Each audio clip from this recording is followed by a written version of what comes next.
Boa tarde, caríssimas irmãs, caríssimos irmãos. Que sintamos Jesus pertinho de nós. Ouvimos a prece que o nosso irmão proferia, onde ele pedia o amparo divino, as orientações misericordiosas que todos temos tido ao longo da vida. E chegando aqui, nesses momentos, a gente vem em busca de compreender o Evangelho de Jesus. Todo mundo fala em Evangelho. Pessoas pertencentes a determinados credos religiosos que antes eram conhecidas como de formação protestante ou da igreja reformista, hoje se dizem evangélicas. E nós? Nós somos também evangélicos. Nós estamos em busca de compreender essa mensagem maior do mundo, que é o Evangelho, que quer dizer boa nova. Olha só, se alguém chega e diz, eu tenho uma notícia muito boa para você, eu tenho uma boa nova, a gente já fica contente, porque é do que a gente precisa, de boas notícias, de coisas que alegrem. A gente não gosta de saber das notícias tristes. E a boa nova é exatamente o que Jesus nos traz. Por que é boa nova a mensagem de Jesus? Porque as coisas que ele trouxe não eram vivenciadas, não eram conhecidas antes da sua mensagem. E Jesus nos fala sobre Deus e nos apresenta Deus como um pai amoroso, um pai que ama a todos os seus filhos. E antes, as pessoas tinham medo de Deus, porque Deus era apresentado como aquele ser poderoso, mas que castigava, que condenava aqueles que eram os seus próprios filhos, o que era uma coisa difícil de compreender, como é que as pessoas, nós, nos deixamos envolver com uma coisa tão falsa. Então vem Jesus para nos ensinar de forma correta e nos aproxima de Deus, porque na condição de filhos de Deus, nós estabelecemos com esse Pai intimidade. Aí vem Jesus nos falar sobre a vida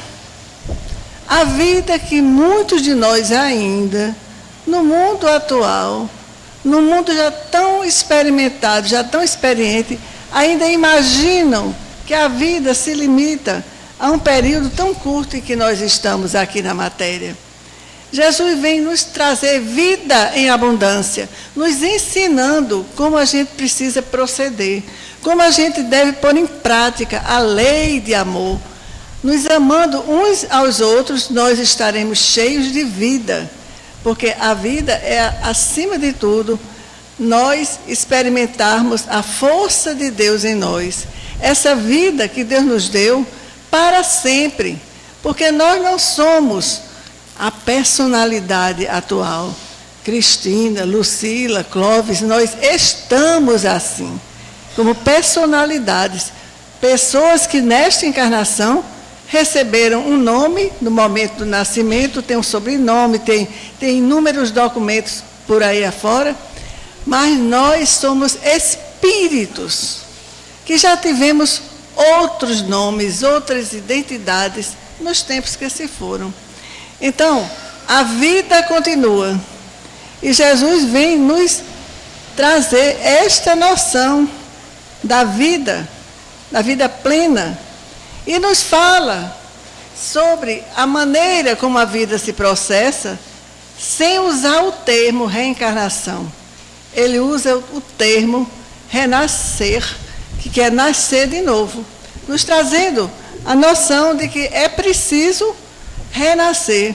E aí a gente passa batido, como se diz, durante séculos e mais séculos, sem compreender aquela lição que ele dá a Nicodemos. Renascer da água e renascer do Espírito.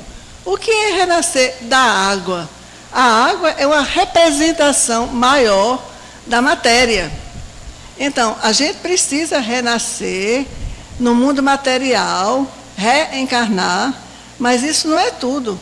Eu posso passar por inúmeras, milhares de reencarnações, praticamente parado no tempo, sem progredir. Mas o renascimento espiritual de algumas pessoas se faz bem mais rápido, porque a reencarnação nos dá a oportunidade de renascer espiritualmente, da gente se tornar melhor, a gente transformar os nossos sentimentos. É uma coisa que a gente fala aqui constantemente, as pessoas que vêm para o atendimento. As pessoas vêm em busca, às vezes, de um milagre, de uma solução imediata. Ficam imaginando que o que estão passando é apenas o resultado da ação de um espírito, de alguém que do outro lado está nos fazendo sofrer, está nos atrapalhando a vida. Mas os irmãos que vêm confundir a nossa mente, e que não são só os desencarnados também fazem isso, eles se aproximam de nós atraídos pelo que a gente é, pelo que a gente sente, pelo que a gente fala, a maneira como a gente age. Então, é importante a gente compreender que Jesus nos traz, através dos seus ensinamentos, essa noção de vida, de Deus como o Pai, da necessidade de nós progredirmos através desse método de renascimento. Então, o Evangelho, se algum dentre nós se interessar da leitura, do estudo, vamos encontrá-lo na Bíblia, no Novo Testamento, e o Evangelho está trazido por quatro espíritos que na terra tomaram os nomes de Mateus, Marcos, Lucas e João. Mateus e João foram discípulos de Jesus. Marcos era um rapazinho que na época em que Jesus estava na sua vida pública, acompanhava sua mãe e tinha o nome de João Marcos. E isso é referido nos evangelhos. E Lucas, ele não morava naquela época na Palestina. Era um médico grego. E se aproxima daquela região depois de tudo o que já tinha acontecido, que levou ao Calvário, o nosso mestre amoroso. Então, são relatos, narrativas trazidas por ele, tudo o que, ou a maior parte, aconteceu durante a vida de Jesus, mas, acima de tudo, a mensagem de Jesus. A mensagem moral, os ensinamentos morais, o que a gente precisa para se reformar. A busca do amor ao próximo, de perdoar as ofensas, de ser indulgente, de ter responsabilidade diante dos deveres nossos e dos direitos do outro, de amar até o inimigo.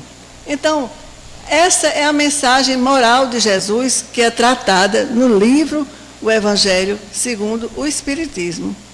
Mas para a tarde de hoje, nos foi sugerido um tema que é Paulo de Tarso e Jesus. Paulo de Tarso e Jesus. Quando é pedido para a gente levar um assunto em torno da vida de alguém, a primeira coisa que nos sugere é a biografia. E biografia é uma coisa muito enfadonha. Se a gente for estudar, for analisar as biografias, vai ver que, a não ser quando tem aspectos muito interessantes, se torna até cansativo. Fulano de tal, nasceu em tal lugar, seus pais eram Beltrano, Ciclano, o que ele fez na vida, a biografia. Mas o que a gente precisa aqui é saber o que é que representa de fato para a nossa vida, para a nossa melhoria espiritual, ter conhecimento sobre Paulo de Tarso e Jesus. Se nós formos consultar as 4 narrativas do Evangelho, não vamos encontrar em nenhuma delas o nome de Paulo de Tarso. Isso por quê?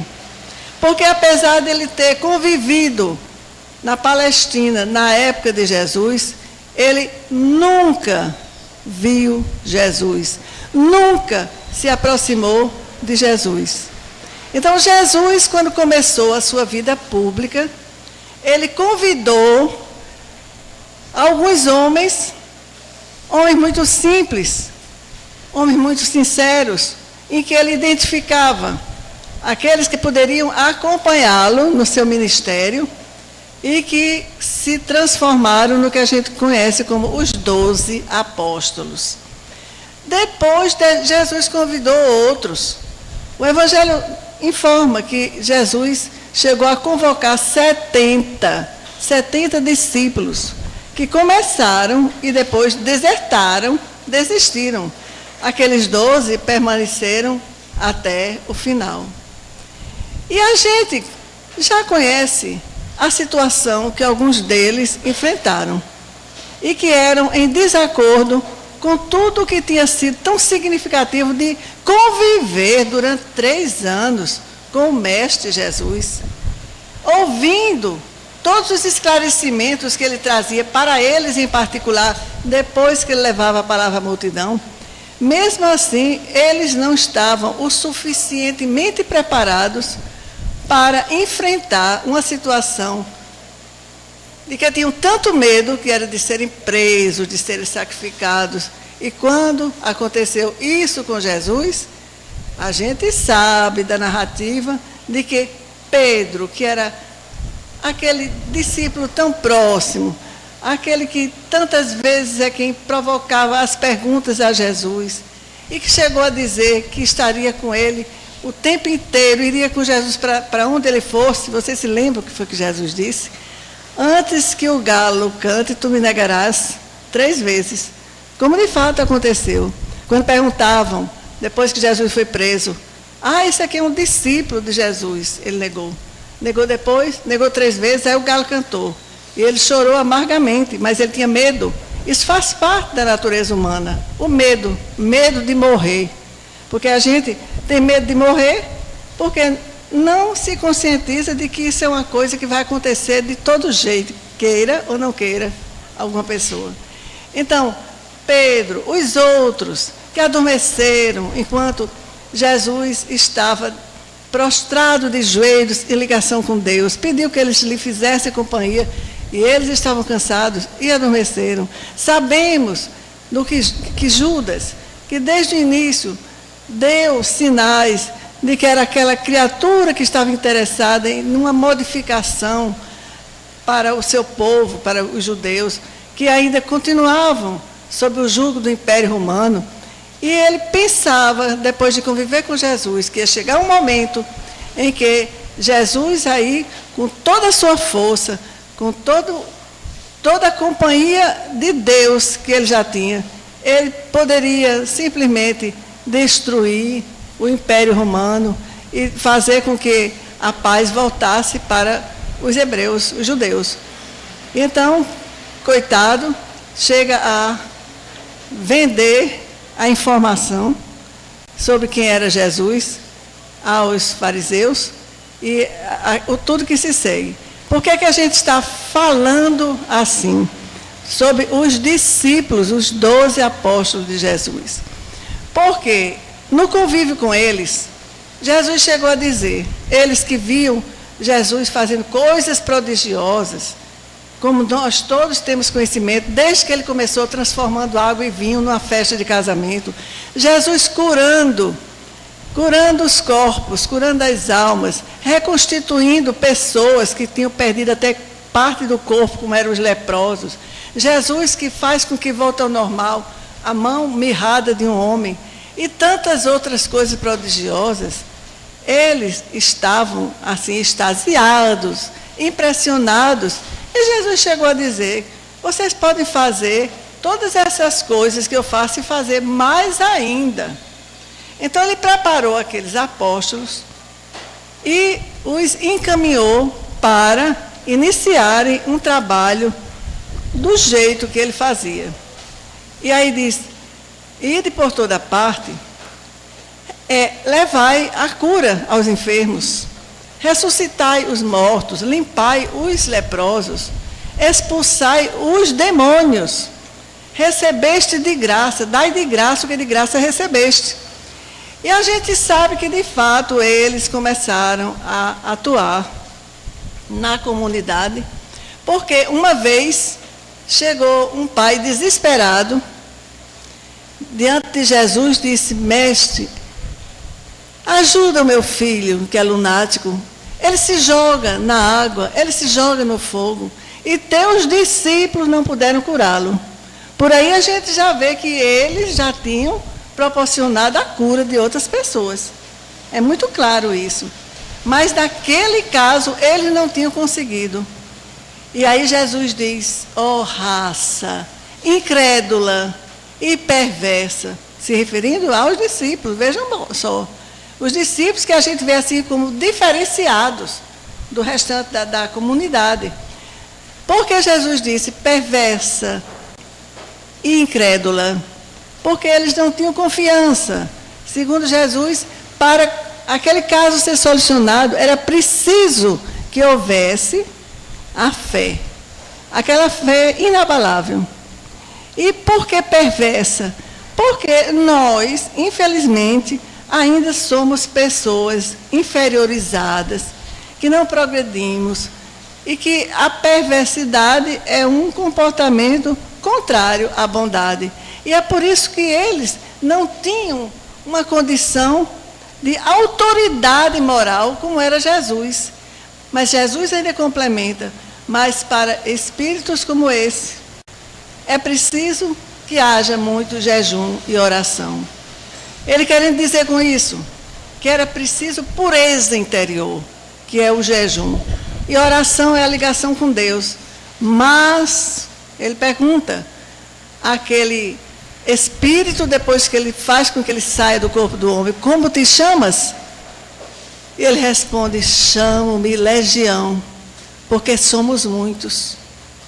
E muitas vezes nós nem nos apercebemos que começamos a dar na nossa mente, nos nossos pensamentos, a oportunidade de assédio de um grupo de espíritos, porque nós pensamos mal, nós falamos mal, o nosso coração se contamina pelos maus sentimentos, de estar julgando os outros, de ser ciumento, de ser ambicioso, ter despeito.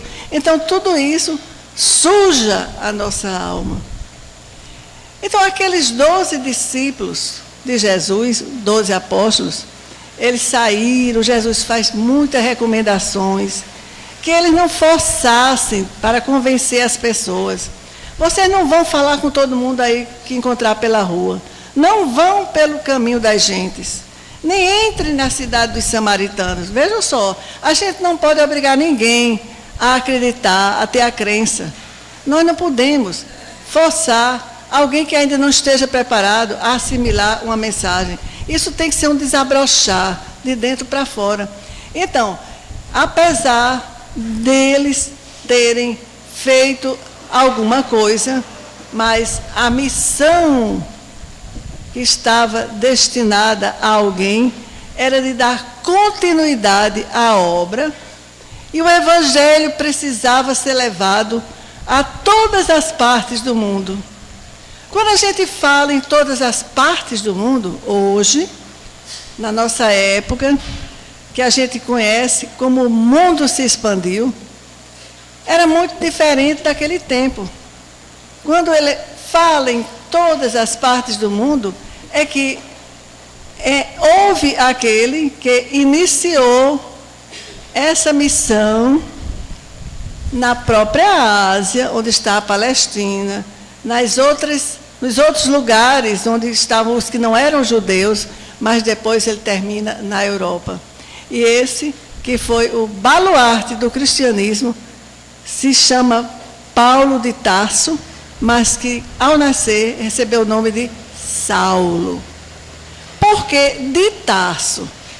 Porque Tarso é a cidade onde ele nasceu, na Cilícia, que era uma região que naquela época ficava assim, à beira-mar havia porto e era muito rica na produção de peles, que eram aproveitadas para fazer as tendas.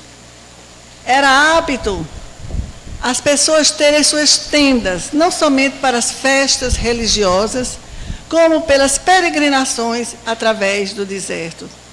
Então, isso fez com que a cidade de Tarso se tornasse uma cidade rica, progressiva, porque pessoas vinham de outros locais e os negócios, o comércio, era bem avantajado. Além do mais, era uma cidade onde havia muitos filósofos e onde começou a se desenvolver a parte intelectual de tal maneira que havia muitas escolas e uma das 3 primeiras universidades do mundo estava na cidade de Tarso. Naquela época, a língua que era falada pelo povo todo se chamava aramaico. As pessoas mais cultas falavam uma outra língua, que era o hebraico. Mas para que as pessoas de todos os lugares se comunicassem, como hoje a gente faz com o inglês, a língua era o grego. Então, o grego era falado em todas as partes do mundo. Então, por que a gente está contando tudo isso? Para poder compreender a personalidade de Saulo, que nasceu em família rica. Nascendo lá, tinha uma formação grega, mas ele era judeu. Mas, além disso, por um decreto de César, o imperador, aquelas pessoas de Tarso, que já faziam parte de uma família considerada tradicional, também adquiriam a cidadania romana. Então, Saulo era, ao mesmo tempo, judeu, grego e romano. E ele já tinha, dentro da sua extraordinária inteligência, assimilado já muitos conhecimentos naquelas universidades, mas a intenção era que ele se tornasse um doutor da lei. E para isso ele precisaria sair de Tarso e ir para a Palestina, para Jerusalém. Aos 14 anos, um adolescente ainda, ele se muda. E é lá que ele vai ser aluno de um rabino, um homem de grande elevação entre os judeus, chamado Gamaliel.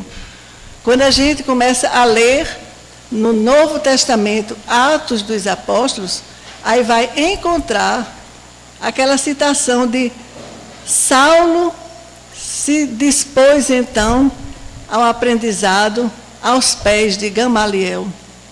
E é então que ele, cheio de ardor pelos estudos do judaísmo, aqueles ensinamentos que tinham vindo através de Moisés, ele se torna um grande defensor da sua religião. Nunca viu, como já dissemos, Jesus. E os fatos todos que aconteceram, que culminaram com a morte de Jesus, encontraram um Saulo que não se envolveu. Ele estava sempre muito voltado para os estudos, muito dedicado, até que, com a morte de Jesus, sabemos que depois do 3º dia, Jesus retorna e passa mais 40 dias com os discípulos. E ele diz para os apóstolos, já quando ele volta de vez: ide por toda parte e pregai o evangelho a todas as criaturas. Ele faz essa recomendação aos discípulos, aqueles apóstolos, que de 12 passou um tempo somente com 11, porque Judas saiu, mas foi substituído. Então os 12 continuavam. E Jesus faz essa convocação. E para a gente bem compreender, acima de tudo, Jesus, na sua imensa bondade, na sua imensa humildade, e sempre falando que nós e ele temos a mesma condição, sempre nos nivelando, meu Pai e vosso Pai, meu Deus e vosso Deus, ele falou inúmeras vezes sobre reencarnação, não usando essa palavra, mas falando sobre a volta do espírito para a vida material. Aquele caso do Elias, que vem e assume a personalidade de João Batista, ele confirmou. Mas há uma parte do Evangelho de João em que Jesus diz: prestem atenção à importância das suas palavras. Deixei o Pai, vim para o mundo. Outra vez, deixo o mundo e volto para o Pai. Outra vez, mostrando que ele não era exceção, que ele não era um ser privilegiado, porque Deus nos criou a todos da mesma forma, simples, mas tendo os seus atributos, capacitados para desenvolver os seus dons, as virtudes. Então, Jesus deixa bastante claro que o processo de evolução é para todos os seres que saíram das mãos de Deus. Não tem essa diferença. Ah, fulano é um anjo, ele já foi formado por Deus como anjo. Não. Todos nós fomos criados da mesma forma. Então, Jesus faz aquela convocação. E então, a gente acompanha que os seus discípulos se empenharam, sobretudo através de Pedro, na chefia. Passam eles por aquele fenômeno das línguas de fogo no dia de Pentecostes. Começou a aflorar a mediunidade dos seus discípulos, eles falando línguas estrangeiras que não conheciam. Então, formou-se a comunidade cristã, que era muito unida, muito ligada. O que era de um era para todos, e de todos para um. Isso foi assim nos primeiros tempos, onde havia toda aquela afinidade. Mas começou através do Império Romano, junto aos judeus, a perseguição aos cristãos. Aqueles que tinham ouvido a palavra de Jesus, que tinham se convencido da beleza daquelas palavras, do seu exemplo. Mas a perseguição aos cristãos começou. E é nesse momento que Saulo, todo cheio de brios pela doutrina judaica, é informado de que formou-se uma seita chamada seita de cristãos, que seguiam um homem que tinha chegado a ser morto, mas que ele tinha insuflado ideias contrárias ao judaísmo. Então, ele começa a ter a ideia de que aquela gente precisa ser eliminada. Veja só, ele já era um candidato a rabino, lá no Sinédrio, estudando como nós todos estudamos e sabemos os mandamentos da lei de Deus, onde há o não matarás, mas ele começou a se influenciar pela ideia de que aquele povo era pernicioso. Nesse ponto é que a gente precisa reflexionar bastante para saber como a gente pode cair em tentação. E o que foi a tentação em Saulo? O seu sentimento de orgulho, orgulho de casta, orgulho da sua sabedoria. Então, quando a gente desenvolve um sentimento inferior, seja orgulho, seja egoísmo, orgulho com as suas várias manifestações, o melindre, o ressentimento, a presunção, o preconceito, a prepotência, nós nos tornamos um alvo fácil das mentes. E ele se tornou um alvo fácil das mentes encarnadas e desencarnadas. No entanto, Saulo viera ao mundo já programado para uma extraordinária missão. E é preciso que a gente abra aqui um parêntese para lembrar que, na realidade, todos nós temos missões. Todos nós passamos, naturalmente, por provações. Mas ninguém pensa, eu só vim ao mundo para passar por provações. Não, você tem seus compromissos. tem missões. Dentro do lar é uma missão. No seu trabalho profissional você tem a missão de atender bem, de fazer o melhor. Todos nós temos missão. Alguém vem com a missão de ser o chefe de um setor, de se comportar bem como político. Mas existem alguns espíritos que foram encaminhados pelo Cristo para virem ao mundo trazer uma grande renovação para a humanidade. Então, aqueles espíritos que foram os fundadores de grandes religiões do passado, tantos outros que, se a gente for citar aqui, não para mais, que vieram trazer o progresso em todos os tempos. Não somente no tempo de Jesus ou antes dele, mas ainda hoje, a gente acompanha as grandes descobertas no âmbito da ciência, com tanta coisa boa, as doenças sendo controladas pelas pesquisas exaustivas de criaturas que vieram com a missão de ir para os laboratórios, utilizar todo o seu tempo até descobrir causas de doenças, conseguir trazer benefícios para a população. Criaturas que se devotam à astronáutica, à engenharia e que estão capacitadas para trazer o conforto à população. Então, vem com missão dentro da política também. Ora, Bezerra de Menezes, ele terminou enveredando pela política, era o médico dos pobres, mas para fazer um diferencial entre o que é você ser um político que luta pelo povo, daqueles que fazem o contrário e prejudicam todo um povo, que é o que a gente mais vê nos dias atuais. Então, Saulo de Tarso estava num ambiente onde ele se contaminou com o pensamento daqueles encarnados e desencarnados que queriam acabar com o grande movimento cristão. E então ele começa a perseguir os cristãos. Num livro extraordinário que quem é espírita já leu, Paulo e Estevão, toda a história de Paulo é trazida de uma maneira fantástica. Mas a gente quer se reportar a algo muito bonito na vida dele, que foi a descoberta do amor. Saulo na época ainda, a gostar de uma moça chamada Abigail.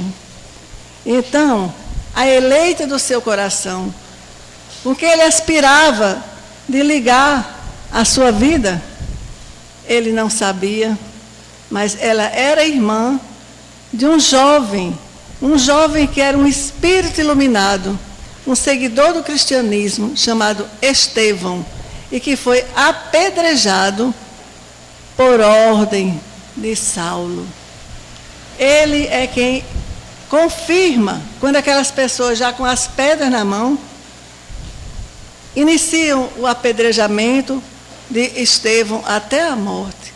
Estevão não dá um gemido. E ainda, ligado ao Cristo, ele diz uma coisa inesquecível para os ouvidos de Saulo: não lhe imputes este pecado.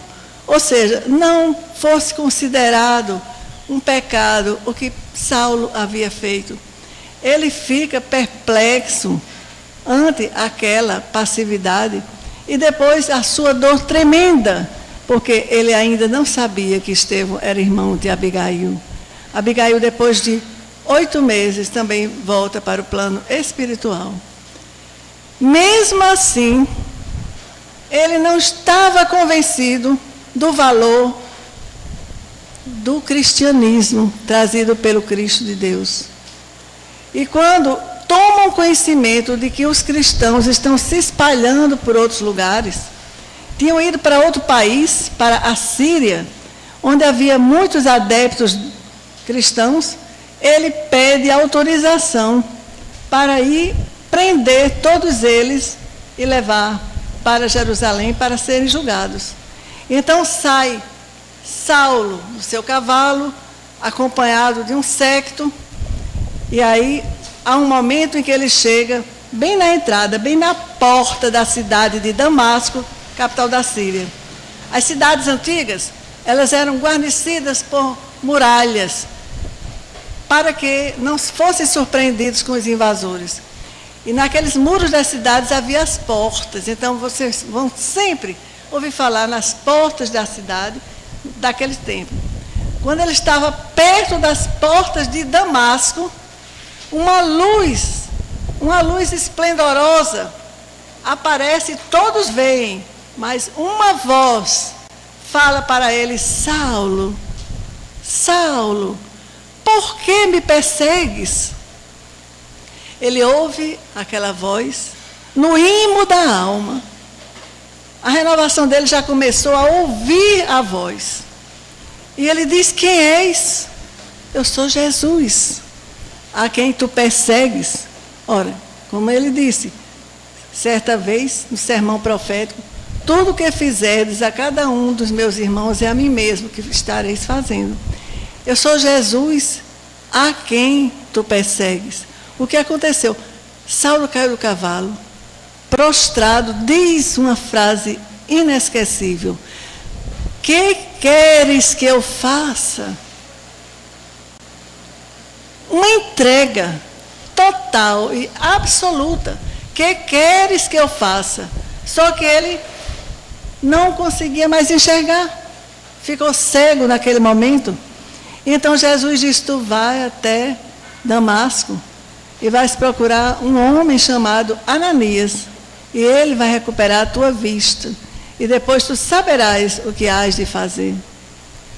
Quando o próprio Jesus, mesmo através das suas emissões mentais, fala com Ananias, que vai chegar ali um moço, que é um moço de Tarso, chamado Saulo, para que ele o atenda. Ele diz: Senhor, tenho tido notícias terríveis deste homem que é um carrasco, é um perseguidor da nossa gente. Ele disse: tu vais atendê-lo, Ananias, porque ele é um vaso escolhido. Ele é um vaso escolhido. Vejam que coisa extraordinária. Um vaso escolhido. Ele veio para um grande encargo, uma grande missão, e por isso um vaso escolhido. A gente até fica pensando, tantos outros que vieram em missões e não foram assim socorridos pelo amparo de Jesus. Mas Saulo, a gente entende que tem uma profunda ligação com ele, de outros tempos, de outras eras, e não tinha acompanhado a evolução de Jesus. Mas no momento em que ele escuta aquela voz, ele reconhece dentro de sua própria alma e aquele grande amor que ele tem por Jesus. É o início da mais significativa transformação que poderia acontecer com alguém. E então, quando ele descobre Jesus, quando ele então se inteira da verdade de Jesus, da sua mensagem, ele volta, ele, um doutor da lei, volta entusiasmado para a casa dos seus pais. Imagine um de nós aqui que vem a primeira vez a uma casa espírita. Isso acontece com muitos de nós. E a família é de outra religião, certo? E aí a gente fica empolgado com a descoberta. Meu Deus, eu descobri. A doutrina dos Espíritos nos traz todos os esclarecimentos.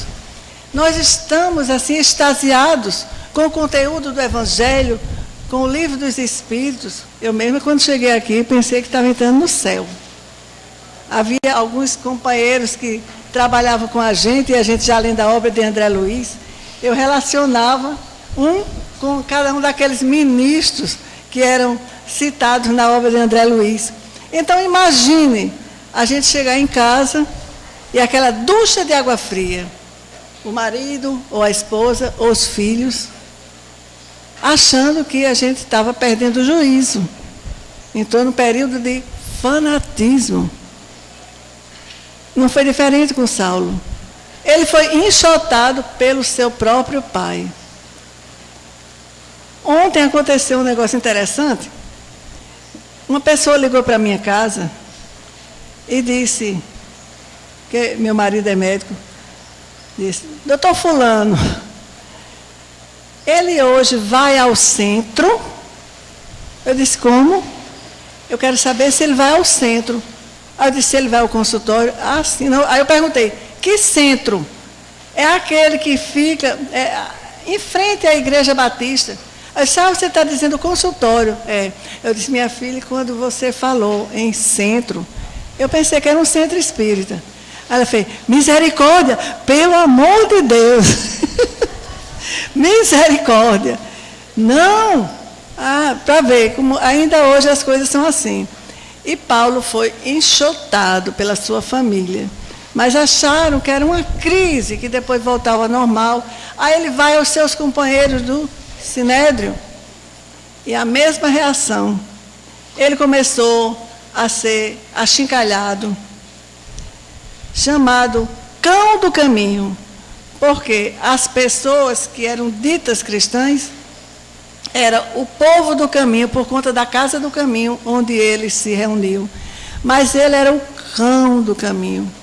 E aí Paulo, que tinha sido preparado, além da sua instrução, a ter um ofício, isso era norma entre aquela gente, ele era um tecelão.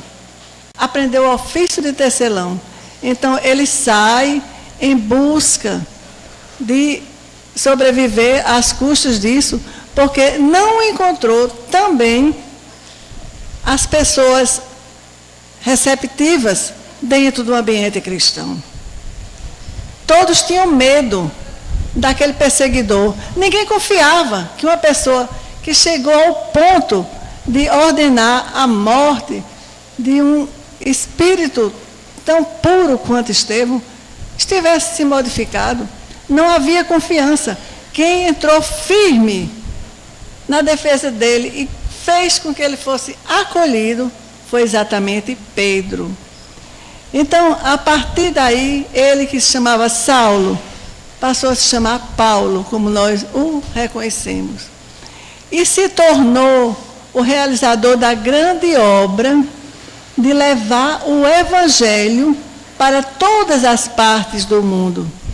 Não somente o apóstolo dos gentios.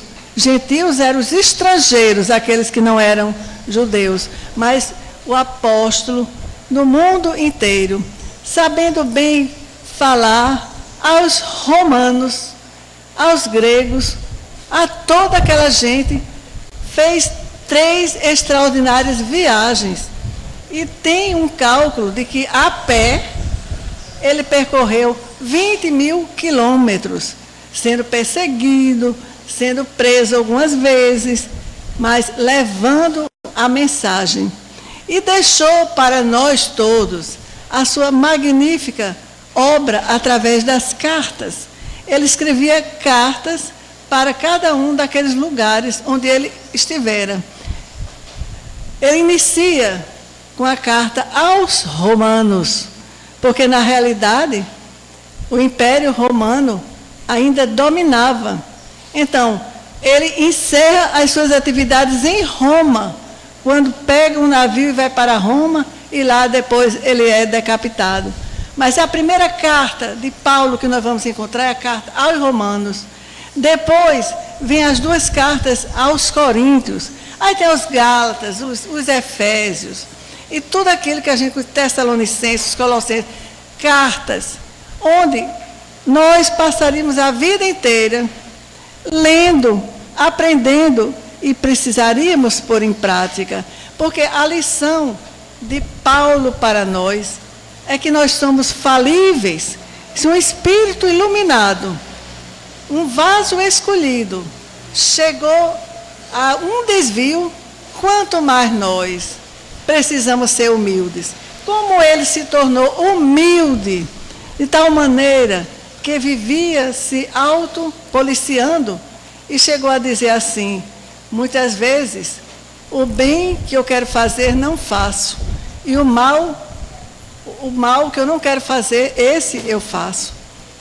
sempre nos orientando, mas o que é magistral e que todo mundo aqui conhece.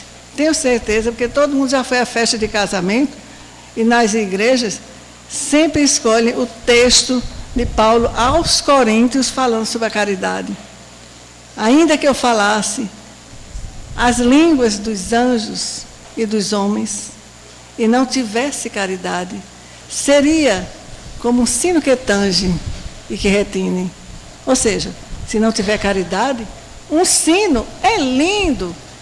A gente adora ouvir o tanger de um sino, mas depois que ele tange, aí vai embora, não permanece. Ainda que eu tivesse a fé a ponto de transportar montanhas, se eu não tiver caridade, eu nada sou. Se eu distribuísse todos os meus bens para os pobres e não tiver caridade, isso de nada me tem serventia. Então, é a coisa mais extraordinária a gente ler todo o texto para entender o verdadeiro sentido de caridade, que é o amor na prática. Não é somente dar do que se tem, é dar do que se é, em compaixão, em abnegação. Mas é preciso saber também que dar do que se tem é uma coisa muito boa, contanto que não seja um ato mecânico. Uma pessoa nos pede uma coisa, aí a gente pega, dá um trocado, dá alguma coisa. Isso não tem grande valor.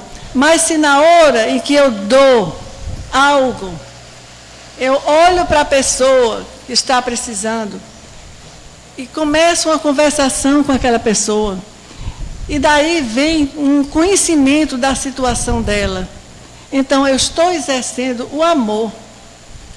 Mesmo naquele momento, aquilo me oportunizou, pelo fato de eu estar dando alguma coisa, ao exercício verdadeiro da caridade. Saulo nos traz a mensagem de que a gente precisa ser muito vigilante, porque a qualquer momento a gente pode cair em tentação. E ele diz: tudo me é lícito, mas nem tudo me convém. Todo mundo sabe disso, Deus nos deu o livre-arbítrio. A gente faz o que quiser da vida da gente. Muitas vezes a gente está limitado por conta de pai e mãe, por conta de marido, por conta de mulher, por conta dos filhos, do ambiente. Mas na hora em que alguém diz: eu vou, não quero nem conversa, vai. Por quê? É lícito decidir, mesmo que não seja por uma causa boa, por uma coisa boa. No entanto, nem tudo convém. E a gente, com o aprendizado de nem tudo convém, a primeira coisa que precisa guardar é a lição de que não convém falar mal de ninguém, porque nós também somos pessoas imperfeitas. Não convém pensar mal, nem agir mal. E Jesus disse certa vez, quando foi criticado, porque os discípulos iam comer e não lavavam as mãos, e a gente sabe que lavar as mãos antes da refeição é um preceito higiênico, é bom, mas ele disse: não é o que entra pela boca que contamina o homem, mas é o que sai pela boca, porque procede do coração. Porque é do coração, que é o órgão considerado o órgão dos sentimentos, que sai as coisas ruins. E a gente precisa botar para fora tudo que não serve. Os nossos vícios mentais são os piores, mas os outros vícios a gente só vai conseguir controlar quando a gente, em primeira mão, controlar os vícios mentais. Aí dizer: eu não posso, eu não aguento, eu tenho que fazer isso ou aquilo. Não, você pode. Você tem em você um poder que é o poder de Deus. Deus está em cada um. Então, que a lição de Saulo nos advirta, primeiro, que a gente precisa ser muito vigilante, porque por qualquer coisinha a gente é alvo de influências que podem nos desviar da nossa meta, do nosso caminho. E que a misericórdia de Deus é tão grande que sempre esses que faliram nas missões recebem outra oportunidade de recomeçar, mesmo sabendo que foram pessoas que cometeram atrocidades, como a história que a gente aprende através da obra espírita, a história de Jesus Gonçalves, que foi chefe dos visigodos, Alarico I, e saqueou Roma, fez tantos absurdos com seu exército, mas na reencarnação seguinte ele vem como neto de Alarico e tinha uma grande capacidade de administrar as coisas, e ele retorna para ver se conduzia aquele povo de uma forma diferente. Então nós estaremos sempre sendo alcançados pela misericórdia de Deus, que é infinita. Que Jesus nos abençoe e que a gente procure sempre guardar no coração as suas lições.